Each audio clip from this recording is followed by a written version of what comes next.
حدیث کے ملفوظات سے معلوم ہوتا ہے کہ دعوت اللہ تمام فرائض اور تمام سنتوں اور تمام اللہ کے احکام میں سب سے اونچا حکم رکھتا ہے، سب سے اونچا حکم رکھتا ہے، کیونکہ سارے دین کے شعبوں کا احیاء دعوت کے فریضے کے ادا کرنے پر موقوف ہے۔ سارے دین کے شعبوں کا احیاء دعوت اللہ کے فریضے کے ادا ہونے پر موقوف ہے۔ اس میں کوئی شک نہیں کہ دین کے سارے شعبوں کا احیاء دعوت اللہ کے فریضے کی ادائیگی پر موقوف ہے۔ دعوت کا چھوٹ جانا یہ امت کی گمراہی کا یقینی سبب ہے۔ دعوت کا چھوٹ جانا امت کی گمراہی کا یقینی سبب ہے۔ بہت غور سے سننا میں کیا کہہ رہا، دعوت کا چھوٹ جانا امت کی گمراہی کا یقینی سبب ہے۔ علماء نے لکھا ہے کہ دعوت اللہ کا چھوٹ جانا یہ گمراہی کا سبب ہے، بلکہ یہاں تک لکھا ہے مفسرین نے کہ موسیٰ علیہ السلام اپنی قوم کو پیچھے چھوڑ کر اللہ تعالیٰ کی رضا اور اس کو خوش کرنے کے لیے اپنی قوم کو چھوڑ کر تنہا عبادت میں مشغول ہو گئے اور قوم پیچھے رہ گئی، قوم پیچھے رہ گئی۔ اللہ تعالیٰ نے پوچھا ما اعجلک عن قومک یا موسیٰ، کہ موسیٰ تمہیں جلدی میں کس نے ڈال دیا؟ موسیٰ علیہ السلام نے عرض کیا کہ وہ لوگ پیچھے رہ گئے ہیں، میں آپ کو راضی کرنے کے لیے جلدی آگے بڑھ گیا۔ دھیان سے سننا بات بہت۔ اللہ تعالیٰ نے فرمایا کہ موسیٰ ہم نے تمہارے پیچھے تمہاری قوم کو فتنے میں آزمائش میں ڈال دیا ہے۔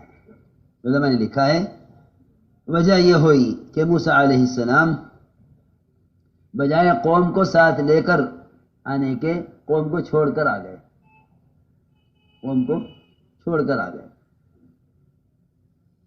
40 رات موسیٰ علیہ السلام نے عبادت میں گزاری۔ اللہ کی شان 6 لاکھ بنی اسرائیل جو سب کے سب ہدایت پر تھے، ان میں سے 5,88,000 40 رات کی چھوٹی سی مدت میں گمراہ ہوئے۔ کتنے؟ 5,88,000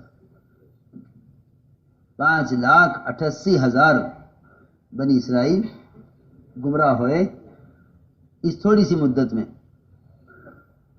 صرف 40 رات موسیٰ علیہ السلام نے دعوت اللہ کا کام نہیں کیا۔ میں جو کہہ رہا ہوں سمجھ کر کہہ رہا ہوں، صرف 40 رات موسیٰ علیہ السلام نے دعوت اللہ کا عمل نہیں کیا۔ 40 رات موسیٰ علیہ السلام عبادت میں مشغول رہے، 40 رات۔ اس 40 رات کے عرصے میں 5,88,000 بنی اسرائیل سب کے سب بچڑے کی عبادت پر جمع ہو گئے، بچڑے کی عبادت پر سب جمع ہو گئے۔ ہمارے ایک بہت بڑے آدمی ہیں، وہ انہوں نے یہ بات ایک محمل کی بات کہی کہ موسیٰ علیہ السلام طور پر گئے تو پیچھے 5,80,000 لوگ گمراہ ہوئے، تو پیر صاحب خانقاہ میں چلے گئے، پیچھے قوم گمراہ ہو گئی۔ ایک صاحب نے یہ بات کہی، یہ نہایت محمل بات ہے، اس میں پیغمبر کی سخت توہین ہے۔ سب سے پہلی بات تو یہ ہے کہ موسیٰ علیہ السلام طور پر گئے تھے تو خود گئے تھے یا اللہ میاں نے بلایا تھا؟ وَوَعَدْنَا مُوسَىٰ 30 لَيْلَةً، تو جب اللہ نے بلایا تھا تو اگر یہ گمراہ ہوئے تو الزام موسیٰ علیہ السلام پر آئے گا یا آگے جائے گا اللہ پر؟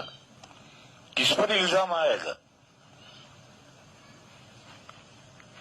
دوسری بات یہ ہے کہ موسیٰ علیہ السلام طور پر گئے تھے تو پوری قوم کو بے سہارا تھوڑے چھوڑ کر گئے تھے، دوسرا پیغمبر موجود تھا، ہارون علیہ السلام قوم میں موجود تھے، اور یہ کہہ کر گئے تھے کہ اخلفنی فی قومی واصلح ولا تتبع سبیل المفسدین۔ تو کیا ہر داعی کا ہر وقت قوم میں ہونا ضروری ہے؟ کوئی بھی داعی ہے، ایک داعی گیا تھا، دوسرا پہلے داعی موجود ہے۔ تو یہ جو بات کہی تھی ایک بڑے آدمی نے جو قوم کا بڑا سمجھا جاتا ہے لیکن وہ پڑھا لکھا کچھ نہیں ہے، بغیر پڑھا لکھا ہے، اس نے اس طرح کی پیغمبر کی توہین کر دی اور یہ کہا کہ موسیٰ علیہ السلام طور پر گئے تو پیچھے گمراہی پھیلی۔ بہرحال یہ جو گمراہی پھیلی تھی قرآن کریم میں ہے کہ قرآن کریم سے ہدایت بھی ملتی ہے اور گمراہی بھی پیدا ہوتی ہے۔ تو اللہ تعالیٰ کی یہ عالم ایسا ہے کہ یہاں ہدایت کے بھی اسباب ہیں، گمراہی کے بھی اسباب ہیں۔ تو اگر پہلے سے بتا کر جاتے کہ میں 40 دن کے لیے جا رہا تو پھر یہ گمراہ سامنے کو یہ موقع گمراہ کرنے کا نہ ملتا۔ وہ 30 دن کے لیے گئے اور حضرت 30 دن بتا کر گئے اور پھر اس میں کام پورا نہیں ہوا اور 10 دن کا اضافہ ہوا تو گمراہی کا سبب بنا، تو یہ الگ مسئلہ ہوا۔ اللہ تعالیٰ کا جو منشا تھا، اللہ جیسا چاہتے تھے ایسا ہوا۔ پھر یہ جو انہوں نے کہا کہ 5,80,000 گمراہ ہو گئے، یہ بھی محمل بات ہے۔ کہاں سے قرآن میں کہاں ہے 5,80,000 گمراہ ہوئے؟ سامری نے بچڑا بنایا تو لوگ گمراہ ہوئے، پوجنے لگے۔ کتنے گمراہ ہوئے اللہ جانے کتنے ہوئے؟ 5,80,000 کہاں سے لائے ہو؟ کہ تفسیروں میں لکھا ہے۔ ان تفسیروں میں لکھنے کا کیا مطلب ہے؟ ان مفسر کے اوپر کوئی وحی آئی ہے اور عقل نہیں قبول کرتی۔ پیغمبر موجود ہے، مومنین موجود ہیں، تو کچھ لوگ تو گمراہ ہو سکتے ہیں، 5,80,000 گمراہ نہیں ہو سکتے۔ اس لیے یہ فگر 5,80,000 کا یہ فگر بھی محمل فگر ہے۔ تو میں اصل سمجھا یہ رہا تھا کہ یہ جو اتنا 40 دن طور پر رہ کر تورات ہوئی، کیوں؟ اس لیے کہ تورات نازل ہوتی تھی، جبرائیل کا کلام ہوتا تھا، یا جبرائیل حضور کے قلب موسیٰ علیہ السلام کے دل پر نازل کرتے تھے اور موسیٰ علیہ السلام اپنے الفاظ میں تورات لکھتے تھے۔ اتنی تفصیل کافی ہے اور زیادہ تفصیل کروں گا تو سارا وقت اسی میں ہو جائے گا۔